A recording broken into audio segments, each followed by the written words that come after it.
Le marketing de la peur. Comment vendre plus grâce à la peur? Parce que oui, faire peur, ça fait vendre.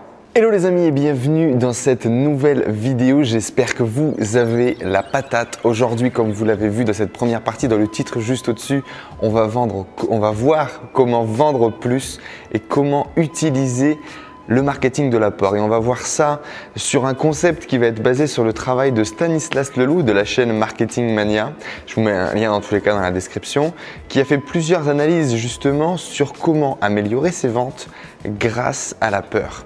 Et notamment avec l'analyse de vidéos de séries. Et aujourd'hui, on va analyser du coup une vidéo qui s'appelle Halt and Catch Fire, qui est une série d'ailleurs que je vous recommande, qui est extraordinaire, sur la vallée dans les années 80. Et on va voir du coup dans l'épisode 1 de la saison 3 de Halt and Catch Fire comment le personnage principal va réussir à introduire, à vendre son application antivirus. Donc vous allez voir ça dans quelques minutes, on va commenter tout ça ensemble et vous allez voir comment vendre plus grâce au marketing de la peur. Mais avant ça, tu peux t'abonner en cliquant juste en dessous pour pouvoir recevoir toutes mes vidéos sur l'entrepreneuriat. Tu peux également télécharger ici ou là ou dans la description mon coaching, 6 vidéos pour te booster en termes de mindset pour que tu réussisses tous les projets que tu entreprends cette année. Et si c'est la première fois que tu tombes sur cette chaîne, eh bien bienvenue, moi c'est Enzo, j'aide les gens à kiffer leur vie, à s'épanouir grâce à l'entrepreneuriat.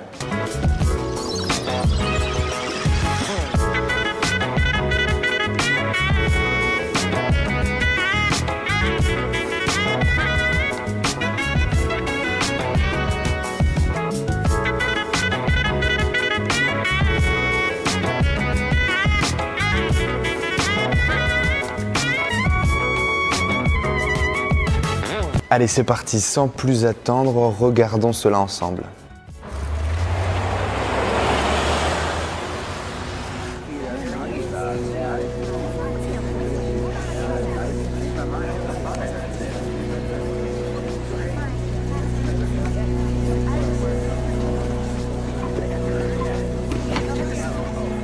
Première chose que l'on peut voir, le titre sur le théâtre sur lequel il va faire sa présentation. Are you safe? Êtes-vous à l'abri? Fear. It's a natural reaction to moving closer to the truth.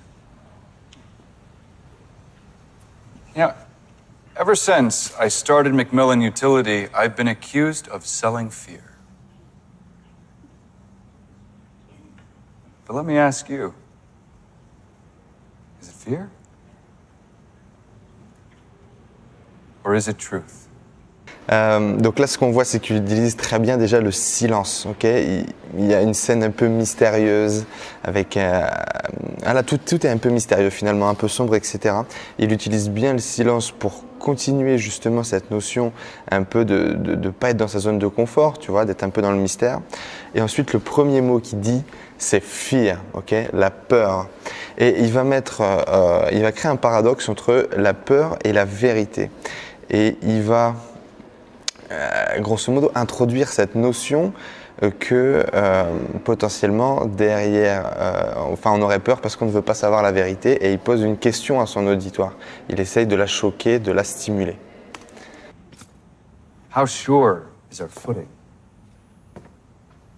Yesterday morning, many of us were reminded of that question when we literally felt the ground move beneath us. We live in a world that is constantly shifting. Sometimes bringing us together, and sometimes pulling us apart. Hey Pop, don't... Alors là, plusieurs choses du coup. On voit que dans toute cette partie-là, en fait, il crée un sentiment de proximité avec son auditoire. Il va donner des généralités, il va faire des hyperboles pour prouver un peu l'insécurité, pour créer l'insécurité chez les gens. Et il va leur donner des généralités dans lesquelles on sait tous déjà plus ou moins, on a tous plus ou moins été confrontés à ces généralités-là où on l'a tous ressenti. Okay, le monde va très vite, les choses se déplacent très vite, il y a beaucoup de changements. C'est un sentiment d'insécurité que l'on a tous déjà pu ressentir. Who are our friends? Who are our enemies?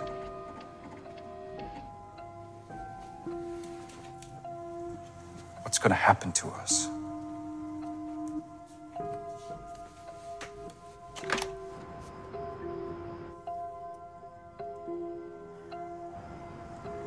we safe? Qui sont nos amis, qui sont nos ennemis, etc. Il pose des questions comme ça assez rhétoriques, qui sont finalement des questions de vie, qui remettent pas mal de nos modèles un petit peu en question. What I created has grown. Now, some of you even call Macmillan Utility the gold standard in corporate antivirus protection. Et là, ce qu'il vient de faire à l'instant T, c'est très intéressant où il va en fait monter son autorité perçue en disant que les gens l'appellent l'étalon d'or de la sécurité, enfin des sociétés de sécurité. Donc il va faire monter son autorité grâce à ce petit levier, grâce à cette petite phrase. In the meantime, I've been asking myself, what should the price of security really be? How much should we pay to feel safe? Maintenant qu'il a créé un bon sentiment d'insécurité chez les gens, il nous dit quel est le prix de la sécurité, d'accord, en disant justement, en plus il a introduit ça de façon très intelligente en disant je me posais une question. Et là, du coup, après avoir créé ce sentiment d'insécurité chez les gens, il leur demande quel serait le prix de la sécurité. Mais il ne parle jamais de sa solution, ok? Quel serait le prix de votre sécurité pour vous sentir à l'abri? Et pour ça, grosso modo, on n'a pas de prix. On a tous besoin de ce sentiment de sécurité, de sentir qu'autour de nous, que notre famille, tout le monde est en sécurité. Donc il n'y a pas vraiment de prix par rapport à ça. Et c'est là, effectivement, où tout le monde est d'accord pour dire que le prix est très grand pour se sentir en sécurité, pour mettre nos proches à l'abri. Wait, here's another one. From that same ancient tradition.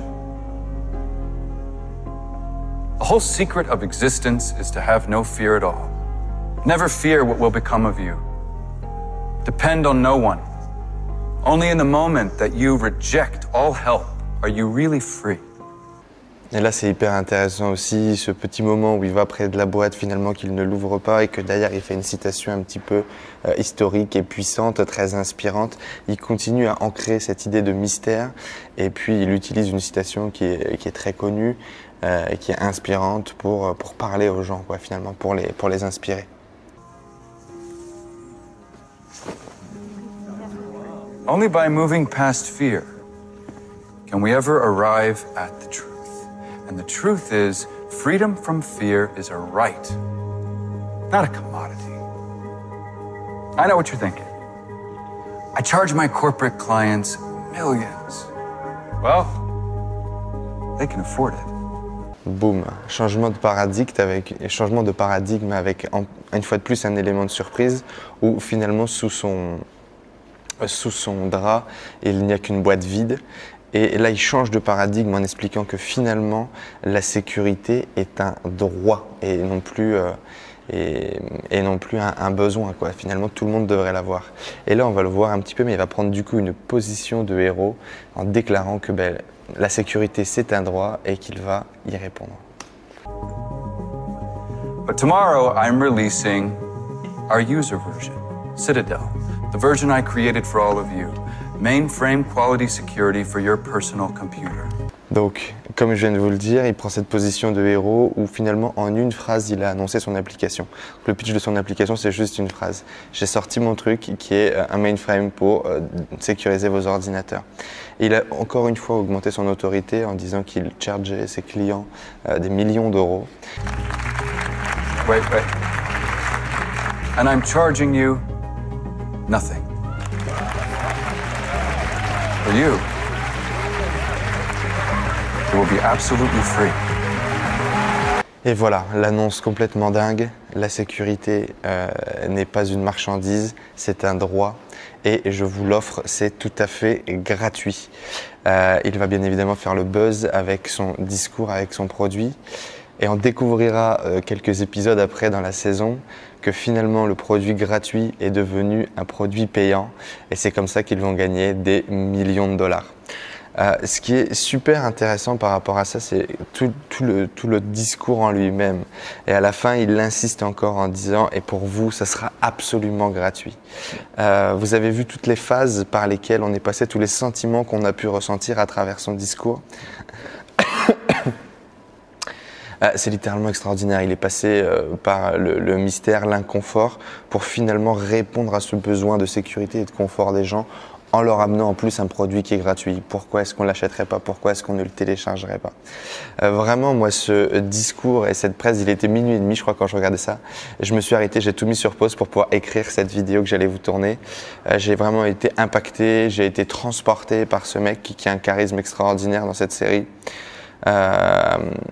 Et voilà, je voulais vous partager tout simplement cette vidéo sur comment utiliser le marketing de la peur pour vendre plus. Moi, je l'ai remarqué à ma petite échelle. Aujourd'hui, j'essaye de faire des titres, de faire des vidéos, de faire des contenus qui travaillent autour de ce marketing de la peur.